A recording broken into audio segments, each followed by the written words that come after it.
Oke, jadi di kesempatan kali ini aku akan nge-review kasus diare.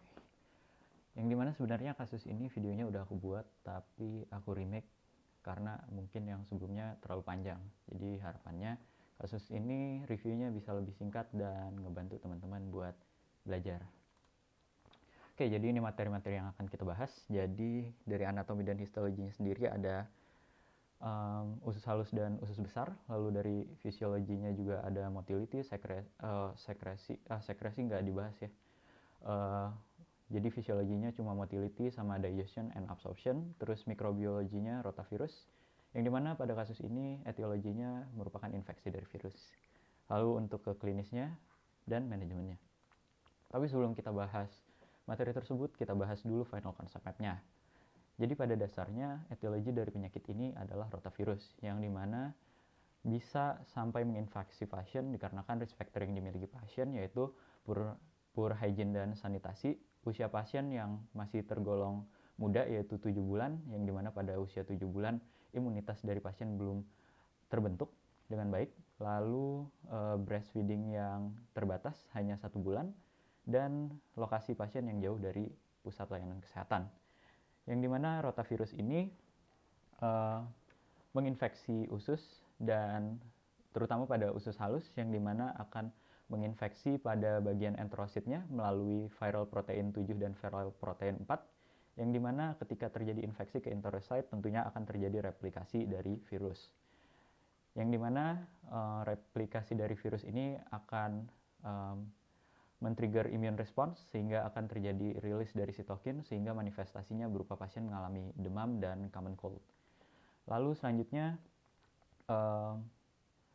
dari viral replication juga tentunya akan menginduksi rilis dari non-specific protein 4, yang dimana hal ini akan meningkatkan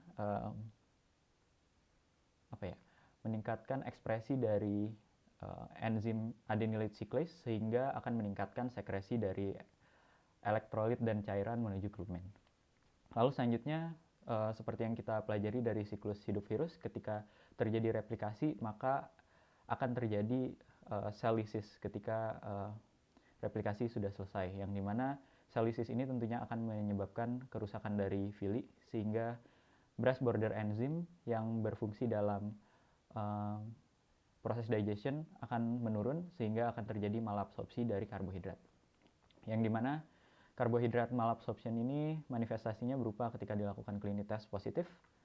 Lalu selanjutnya tentunya malabsorpsi dari karbohidrat ini akan meningkatkan proses fermentasi karbohidrat yang dimediasi oleh normal bakteri di kolon, yang dimana dari proses fermentasi ini akan meningkatkan asam laktat, yang dimana asam laktat ini akan menyebabkan stool atau BAB dari pasien ini sifatnya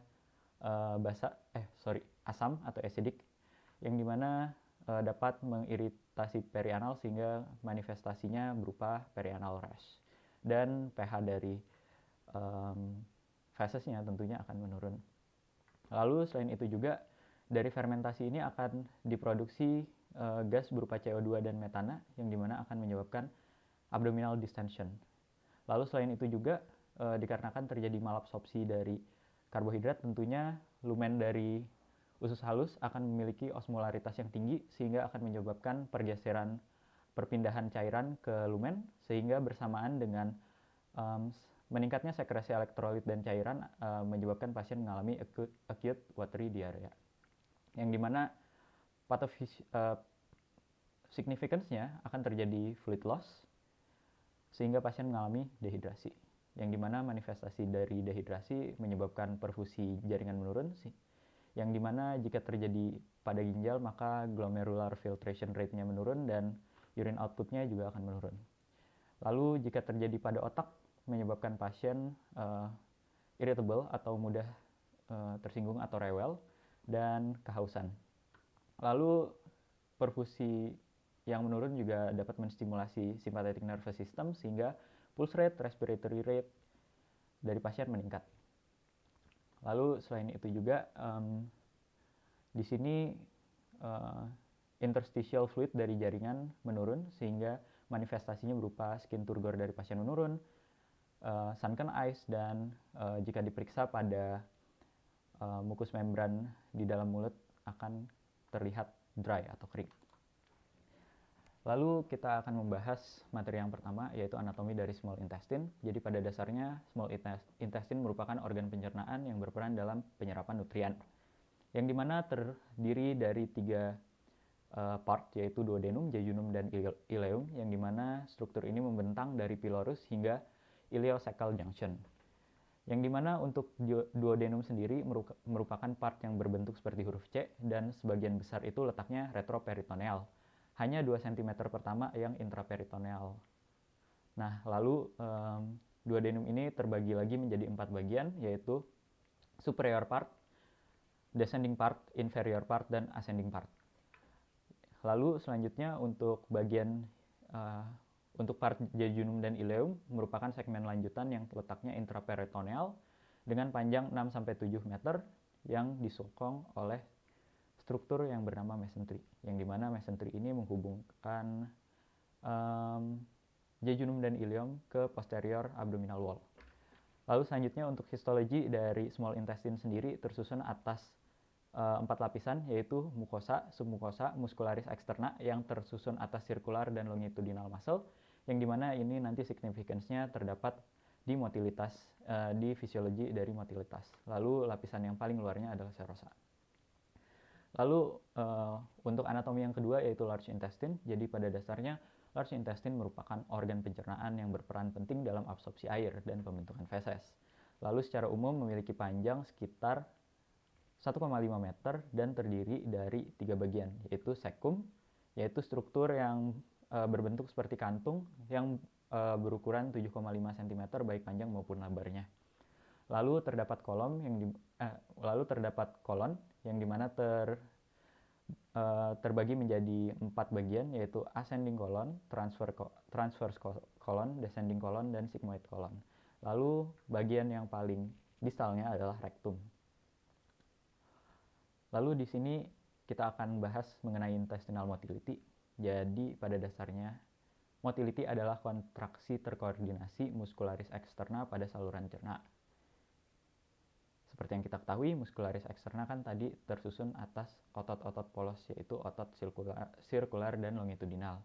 Yang dimana motilitas ini berperan dalam pergerakan konten digestif melalui gerakan yang kita kenal dengan nama peristalsis dan pencernaan mekanis yang kita kenal dengan istilah segmentasi. Yang dimana untuk proses peristalsis sendiri terjadi ketika digestive content itu masuk ke dalam saluran cerna dan mensimulasi stretch receptor, yang dimana akan terbentuk impuls dan ditransmisikan sepanjang mesenteric plexus, yang dimana impuls ini akan menginduksi kontraksi dari circular dan longitudinal muscle, yang dimana circular muscle ini yang berkontraksi posisinya itu posterior terhadap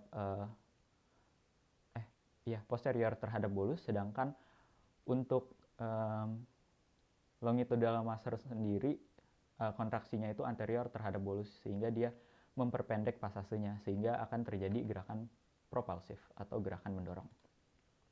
Lalu selanjutnya kita akan membahas mengenai intestinal digestion dan absorption, yang dimana ini merupakan salah satu fungsi vital dalam sistem pencernaan, yang dimana per definisi sendiri digestion merupakan penguraian nutrien kompleks menjadi struktur paling sederhananya, yang dimana nanti akan dijelaskan per nutrien. Lalu selanjutnya absorption, yaitu proses perpindahan nutrien dari lumen ke pembuluh darah kapiler ataupun limfatik, yang dimana untuk limfatik ini nanti terlibat dalam absorpsi lemak. Lalu untuk nutrien karbohidrat sendiri didigesti di 3 lokasi, yaitu yang pertama pada mulut, yang dimana enzim salivary amylase itu menguraikan karbohidrat menjadi disakarida dan atau trisakarida. Lalu selanjutnya digestion dari karbohidrat ini akan dilanjutkan di duodenum, di mana karbohidrat yang belum terdigest akan diuraikan oleh pankreatik alpha amylase.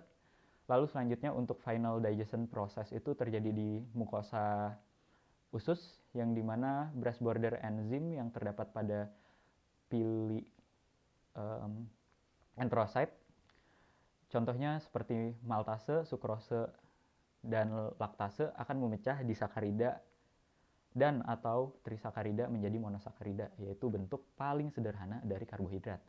Yang dimana selanjutnya monosakarida akan diabsorpsi melalui proses facilitated diffusion ataupun co-transport. Lalu selanjutnya, untuk nutrien berupa lipid didigesti di dua lokasi, yaitu di mulut, di mana melibatkan lingual lipase yang dimana memecah trigliserida menjadi monogliserida dan dua asam lemak. Lalu selanjutnya akan dilanjutkan di duodenum, yang dimana dimediasi oleh pankreatik lipase.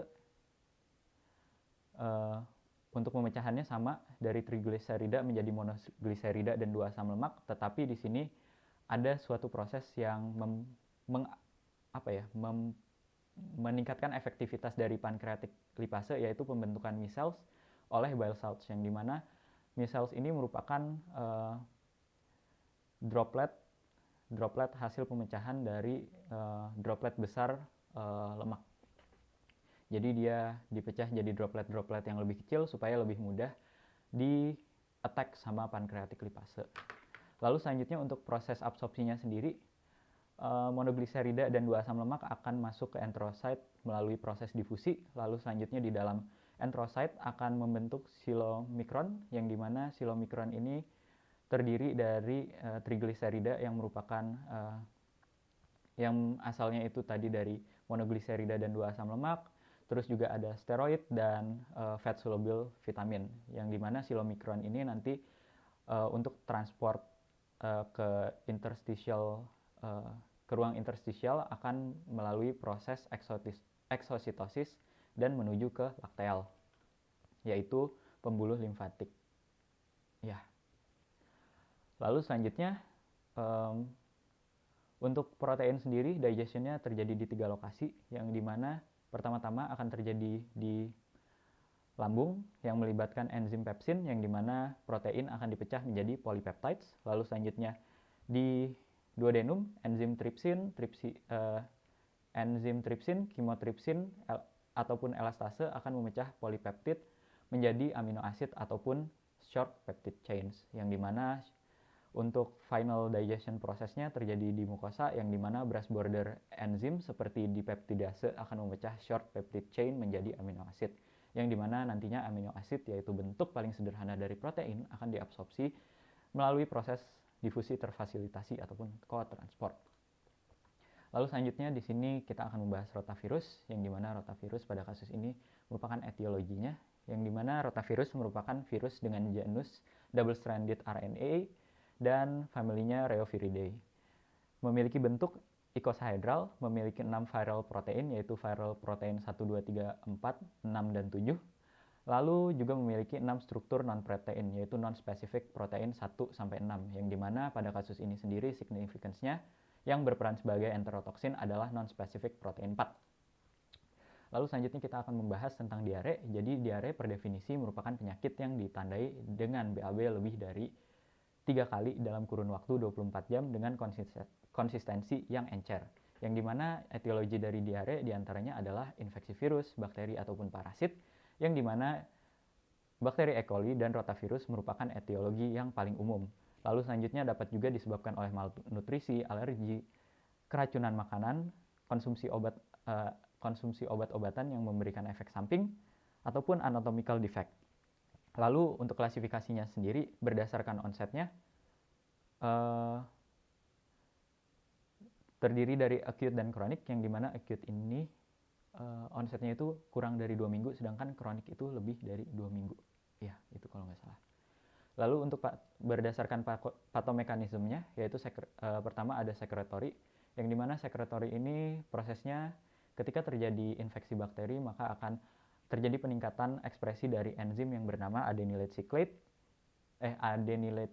yang dimana adenylate cyclase ini akan meningkatkan sekresi dari ion ataupun cairan menuju ke lumen pencernaan.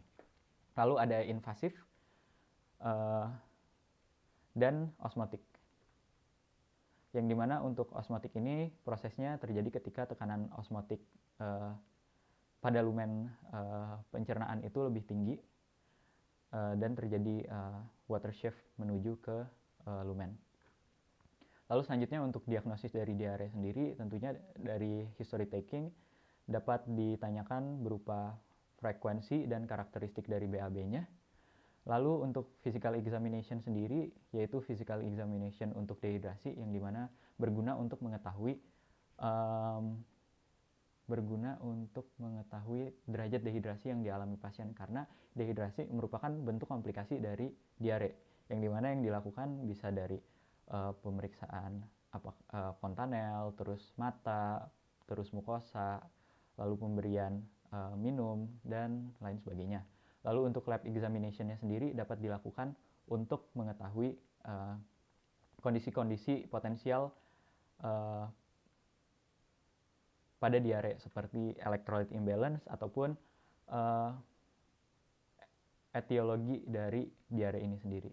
Jadi bisa dilakukan CBC, serum electrolytes, stool culture ataupun ELISA.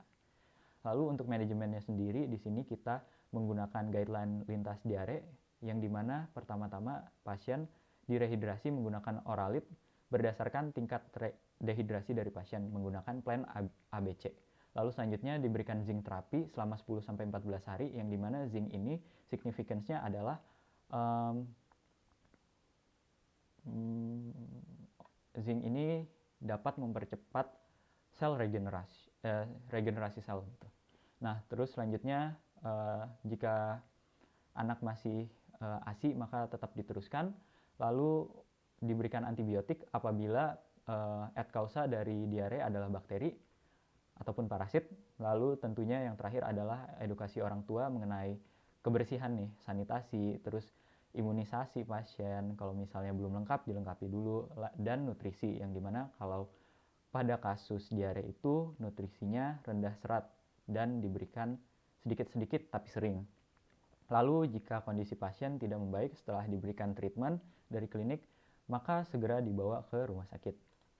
Lalu selanjutnya untuk CRP dari kasus ini, menurut WHO tahun 2017, diare merupakan penyebab kematian nomor 2 pada anak berusia di bawah 5 tahun.